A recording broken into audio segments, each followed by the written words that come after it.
बहाली करनी है, लेकिन आखिर इतनी देर क्यों हो रही है?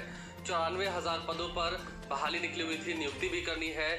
बिहार के मुख्यमंत्री नीतीश कुमार की ओर से हरी झंडी भी दे दी गई है, लेकिन इन सवालों को लेकर बिहार के नए शिक्षा मंत्री विजय चौधरी क्या कुछ कह रहे हैं, जरा सुनिए। भूमिका सबसे अधिक महत्वपूर्ण होती है। हम सभी शिक्षकों से भी अपील करते हैं कि उनके जो दायित्व हैं वो निभाएं। उनकी जो समस्याएं हैं या उनकी जो परेशानियां हैं, उनकी जो कठिनाइयां हैं, वो हम लोग देखें और उसमें जो भी नियमता बात है, जो भी उनके वाजिब चीज़ें हैं, उनको कैसे उनको बिना परेशानी के हम उपलब्ध करा सकें, वो चीज़ हम लोग करेंगे सरकार की तरफ से।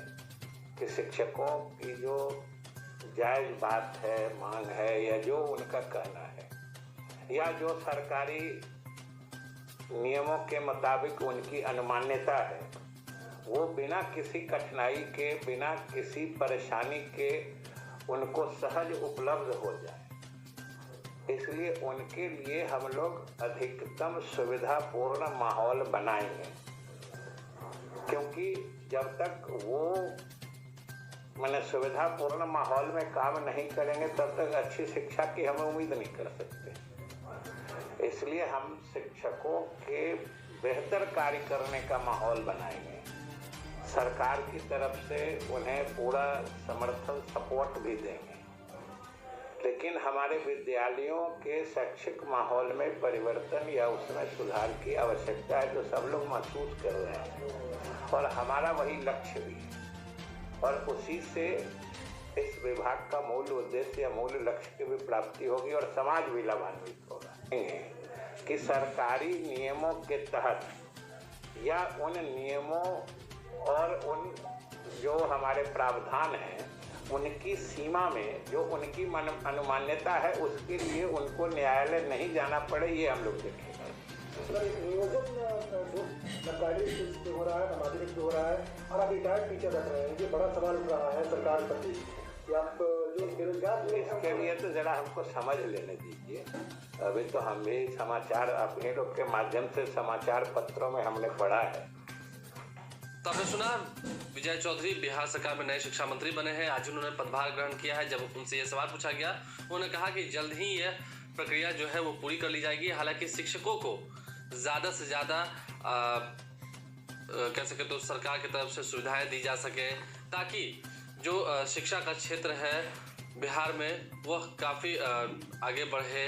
और जहाँ तक वातावरण की बात है, तो वातावरण में शैक्षणिक जो क्षमता है वो और दिख सके, तो ऐसे में बिहार के शिक्षकों को ज़्यादा तकलीफ नहीं उठानी पड़ेगी। उन्होंने ये भी कहा कि कई सारे जो मामले कोर्ट में चल रहे हैं, केसेस चल रहे हैं, उनका भी उम्मीद करेगी सरकार कोशिश करेगी कि बाहर में ही निपटारा किया जा सके। 100% जो करते हैं अपने प्रयास का 100% जी वो दें, जिससे कि हमारे प्रदेश के बच्चे अच्छे ढंग से शिक्षित हो। लेकिन देखिए माननीय मंत्री जी, सवाल यहाँ पर ये है, मेरे बच्चों के लिए स्कूल की इमारत बन गई, भवन बन गया, उनको किताबें मिल रही हैं, बच्चियों को साइकिल मिल रही है, वो सब बातें ठीक है, मिड डे मील उनको मिल रही है।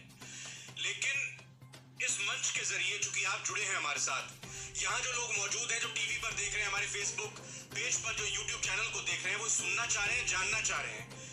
टीचर बहुत जरूरी होता है, वही बच्चों को पढ़ाता है। उस टीचर की नियुक्तियों की बहाली का क्या है सर, कब होगी उनकी बहाली?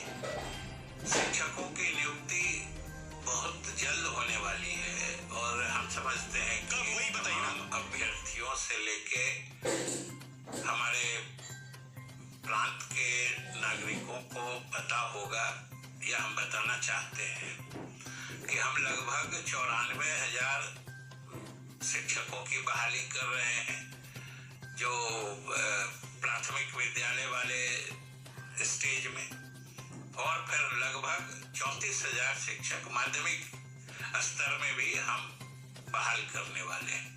दोनों की प्रक्रिया काफी तेजी से चल रही है।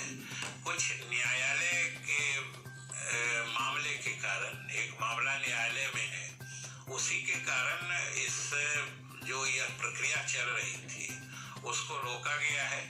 लेकिन हम समझते हैं कि जिस मुद्दे को लेकर न्यायालय ने हस्तक्षेप किया है, हम लोगों ने सरकार की तरफ से न्यायालय को बताया है कि वह सरकार का भी मानना है कि आरक्षण की नीति चाहे विकलांग का हो, महिलाओं का हो, पिछड़ों का हो, चाहे दलित महादलित का हो, सरकार 100% अक्षरशः उनका अनुपालन और उनको लागू करना चाहती है। उसमें हम लोग कोई कोताही, कोई कमी नहीं करना चाहते हैं। इसलिए आरक्षण के सारे प्रावधानों को लागू करते हुए हम न्यायालय से इजाजत लेके बहुत शीघ्र ये नियुक्तियां करनी उम्मीद भी हम यही चाहते हैं कि हम लगभग 94,000 शिक्षकों की बहाली कर रहे हैं, जो प्राथमिक विद्यालय वाले स्टेज में, और फिर लगभग 34,000 शिक्षक माध्यमिक स्तर में भी हम बहाल करने वाले हैं। दोनों की प्रक्रिया काफी तेजी से चल रही है। कुछ न्यायालय के मामले के कारण, एक मामला न्यायालय में है, उसी के कारण इस जो यह प्रक्रिया चल रही थी उसको रोका गया है। लेकिन हम समझते हैं कि जिस मुद्दे को लेकर न्यायालय ने हस्तक्षेप किया है, हम लोगों ने सरकार की तरफ से न्यायालय को बताया है कि वह सरकार का भी मानना है कि आरक्षण की नीति चाहे विकलांग का हो, महिलाओं का हो, पिछड़ों का हो, चाहे दलित महादलित का हो, सरकार 100% अक्षरशः उनका अनुपालन और उनको लागू करना चाहती है। उसमें हम लोग कोई कोताही, कोई कमी नहीं करना चाहते हैं। इसलिए आरक्षण के सारे प्रावधानों को लागू करते हुए हम न्यायालय से इजाजत लेके बहुत शीघ्र ये नियुक्तियां करनी उम्मीद भी हम यही करते हैं और इस आश्वासन पर भरोसा भी करते हैं। लेकिन कि उनके जो दायित्व है वो निभाएं, उनकी जो समस्याएं हैं या उनकी जो परेशानियां हैं, उनकी जो कठिनाइयां हैं, वो हम लोग देखेंगे और उसमें जो भी नियमता बात है, जो भी उनके वाजिब चीजें हैं, उनको कैसे उनको बिना परेशानी के हम उपलब्ध करा सकें, वो चीज हम लोग करेंगे सरकार की तरफ से।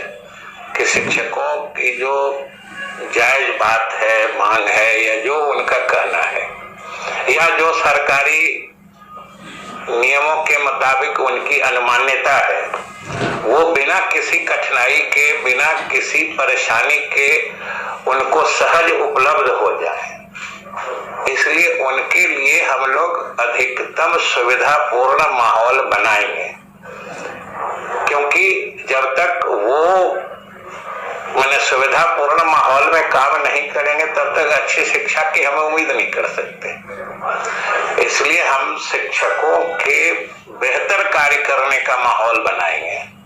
सरकार की तरफ से उन्हें पूरा समर्थन, सपोर्ट भी देंगे। लेकिन हमारे विद्यालयों के शैक्षिक माहौल में परिवर्तन या उसमें सुधार की आवश्यकता है, जो सब लोग महसूस कर रहे हैं, और हमारा वही लक्ष्य भी है। और उसी से इस विभाग का मूल उद्देश्य या मूल लक्ष्य की भी प्राप्ति होगी और समाज भी लाभान्वित होगा। कि सरकारी नियमों के तहत या उन नियमों और उन जो हमारे प्रावधान हैं, उनकी सीमा में जो उनकी अनुमान